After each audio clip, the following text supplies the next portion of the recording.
Поради попуштање на четвртиот бран и намалување на бројот на инфицирани и хоспитализирани корона пациенти, Комисијата за заразни болести предлага укинување на две мерки.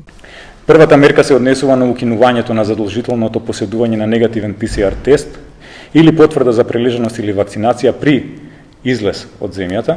Тоа не значи дека во земјите каде што ќе биде потребно да поседувате ПСР тест или COVID сертификат дека сте вакцинирани или прележани, дека таму нема да ви се бара, туку напротив.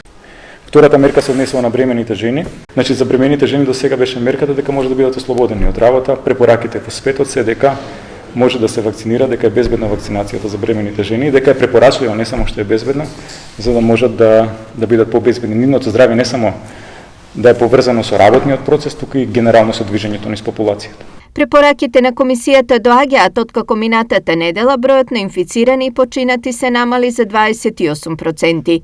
Во меѓувреме во Македонија е потврдено присуството на 2 подсоја на Омикрон. Во 29 од испитаните примеруци е докажена BA1 сублинијата на Омикрон, а во 20 BA2 сублинијата позната и како стелт. Информираат од Институтот за јавно здравје. Присуството на овие подваријанти е потврдено и во Кочани, Свети Николе, Штип и Виница.